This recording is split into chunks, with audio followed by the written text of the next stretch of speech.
Chegamos agora no segundo tópico desta lição, onde estamos considerando acerca dos dois concertos. E nesse segundo tópico nós vamos aprender sobre a verdadeira felicidade. Irmão Davi, como a obediência se relaciona com a felicidade? E olha, existem muitas maneiras de ilustrar essa realidade, né? Eu sempre gosto de ilustrar com a lei do trânsito, né? Se aqui na cidade você está a 50 por hora e vê o guarda, você não se preocupa, né? Você viaja tranquilo. Mas se você estiver a 60, 70 e o guarda aparece, você perde o controle, né? Dá uma dor na barriga, um frio na barriga, né? Porque está fora da lei. Quer dizer, quando você está em harmonia com a lei, você é tranquilo, você é feliz, está em paz. Então, a mesma coisa, o salmista diz que é bem-aventurado o varão que não anda segundo o conselho dos ímpios, nem se detém no caminho dos pecadores, mas medita na lei de Deus dia e noite. Aqui vem um detalhe muito importante, que desde os anjos que foram criados, depois Adão e Eva sem pecado, a lei estava no coração. Quer dizer, que não era necessária aquela lei de pedra para o homem conhecer. Estava nele já. Estava em harmonia com Deus. E logo que pecaram, aí acabou a paz, né? Sim. Começou a briga do casal, né? Exatamente. Fugir de Deus. Então, a verdadeira felicidade está na harmonia com a lei. Muito bem, então, de fato, essa é uma realidade. O criminoso, ele vive fugitivo porque é um criminoso. Está contra a lei. Infringiu a lei, né? É. A pessoa que está em desacordo com a norma, seja a lei do Estado, uma lei nacional, ele então fica às margens da sociedade, tentando se esquivar de repente, receber um castigo, uma punição pelo que cometeu. Mas aquele cidadão que respeita as leis, está de acordo com as regras estabelecidas, não tem, né? Não tem o que temer, né? Exatamente, o que temer. O mesmo se aplica na questão aqui apresentada em relação à lei de Deus. Eu quero trazer uma frase da nota que diz assim: existem grandiosos princípios de retidão para guiar a vida de todos os seres inteligentes, e a prosperidade do universo depende da conformidade com esses princípios. Então, a conformidade com a lei divina depende da prosperidade. No momento em que no céu alguém entrou em desacordo com essa lei estabelecida, a harmonia foi rompida, foi quebrada.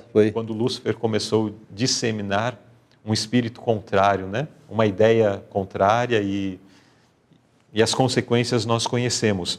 Então, quebrou-se aquela harmonia e Deus precisou fazer algo para que a harmonia pudesse ser restabelecida. Certo. Restabelecida, mas com uma nódoa, né? Com uma mancha do que havia acontecido no passado. Eu sempre imagino, quando eu penso assim, o avião mais pesado que o ar voando, né? Mas eles ali obedecem leis da física, né? Se essas leis fossem quebradas, não tinha condições. Sim. Quer dizer que, na realidade, no mundo, tudo depende de harmonia com a lei. Exatamente. Para que a coisa aconteça, né? O avião voar e assim por diante. Muito bem. Agora, pergunta B. Após o pecado, será que o ser humano consegue obedecer à lei moral dos 10 mandamentos por suas próprias forças? E justifique a resposta. Aqui é interessante, aqui não está na nota, mas aparece no Patriarcas um fato interessante. Quando o homem pecou, fugiu de Deus e foi expulso do Éden, eles falam assim: olha, Senhor, deixa a gente ir de volta, que nós prometemos obedecer. Aí o Espírito de Profecia diz assim: mas ele estava com a natureza corrompida. Ele perdeu a condição de obedecer. Ele, mesmo que ele tivesse boa vontade, boa intenção de obedecer, ele falou assim: não, a natureza está corrompida. Então agora o homem por si mesmo, porque Adão podia obedecer à lei de Deus perfeitamente, sem que fosse necessária a morte de Cristo. Antes do pecado. Ter dado o passo do pecado. Isso. Depois que pecou, precisamos entender bem que pecado não é só ação. Pecado é inclinação, é tendência má. Por exemplo, orgulho, egoísmo, cobiça.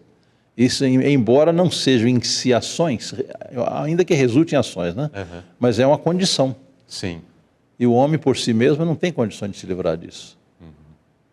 Então, quando nós lemos o relato da queda de Adão, nós precisamos entender que existem muito mais coisas ali implícitas no texto, né?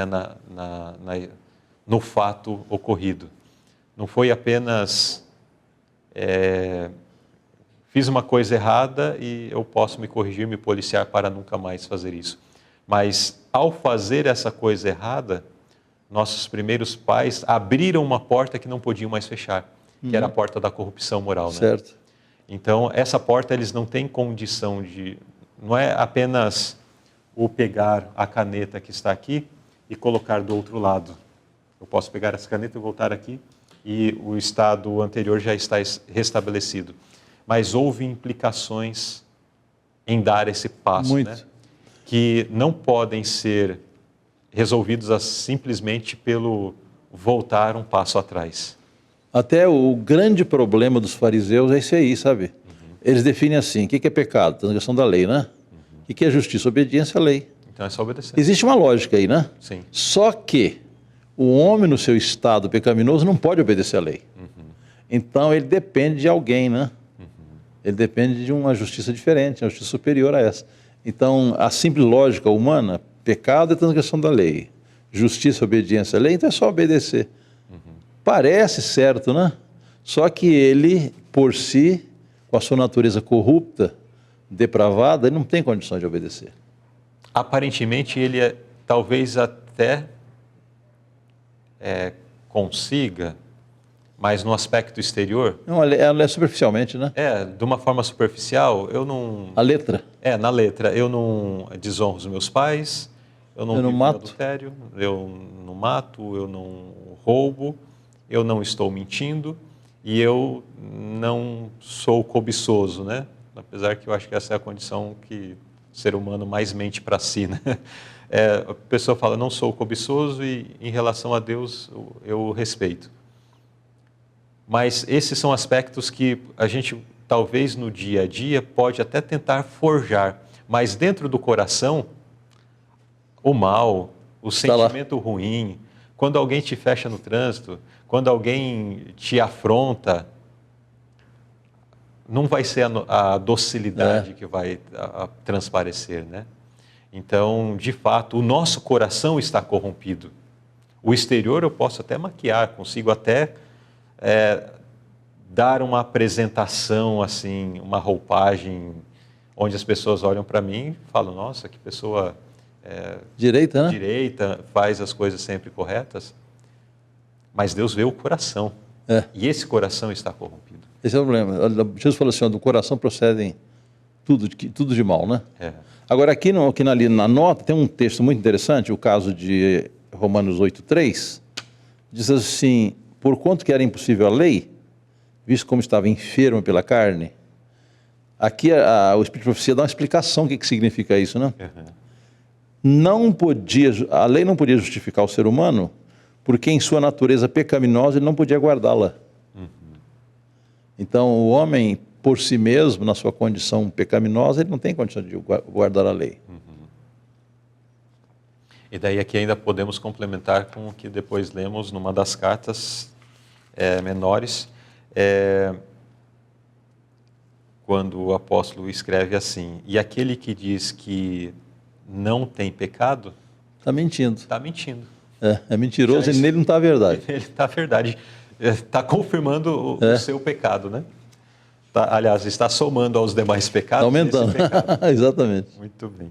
Então, nós vemos que a base para a verdadeira felicidade é esta vida em harmonia com os princípios de Deus. Entretanto, o que nós estamos vendo nessa segunda pergunta é que, na nossa condição pecaminosa, nós não temos como obedecer a isso, né? Portanto, nós não temos, pelas nossas próprias forças, capacidade de viver em harmonia e em paz com Deus, em harmonia com a sua lei. É por isso que a vida de Jesus foi o único cuja vida satisfez plenamente a lei. É por isso que a nossa salvação depende da justiça dele, né? Sim. Porque a obediência do homem A obediência, a mesma obediência perfeita do homem, ela é manchada, né?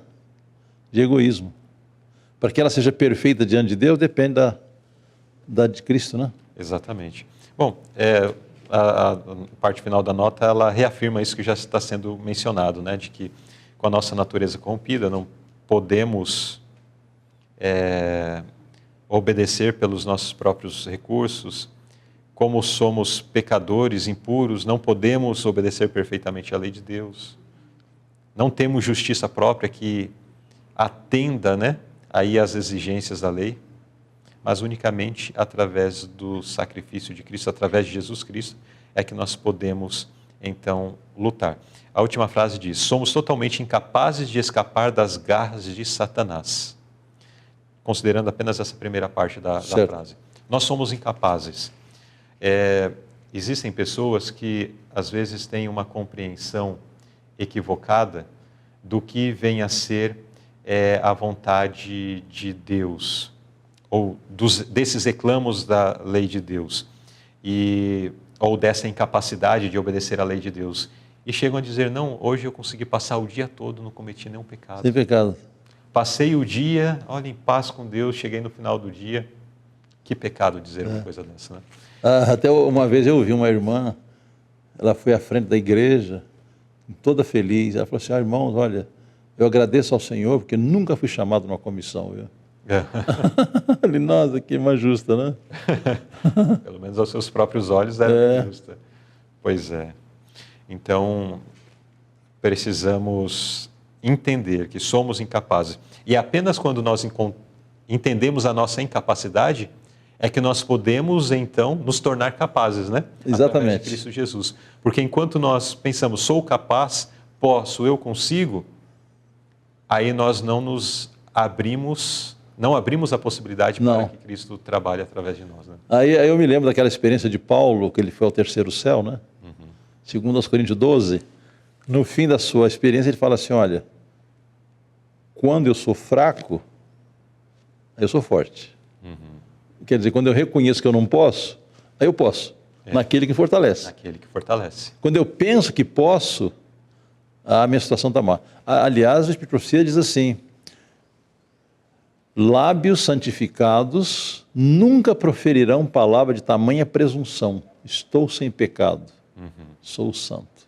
É uma blasfêmia isso aqui. Exato. Sou santo. Porque o único que podia falar isso era Cristo, né? Sim. Apenas. Aí vem o príncipe desse mundo, nada tem em mim.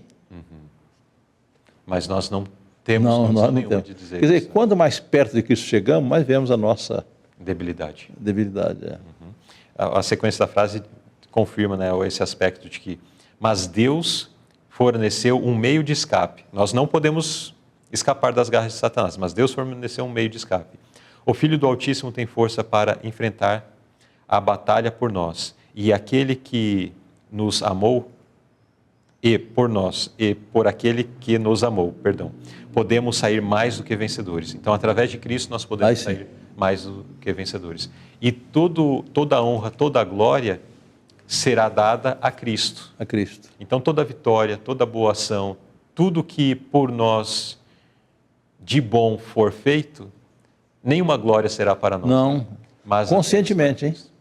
Porque às vezes, não, eu não vou falar que eu sou bom não, porque o pessoal pode pensar que eu estou presunçoso, mas que eu sou bom, eu sou, né?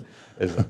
Mas na realidade, a pessoa que que vai aos pés da cruz, no céu ele vai dizer: digno é o Cordeiro, né? Sim. Que foi morto. Que foi morto para a nossa salvação.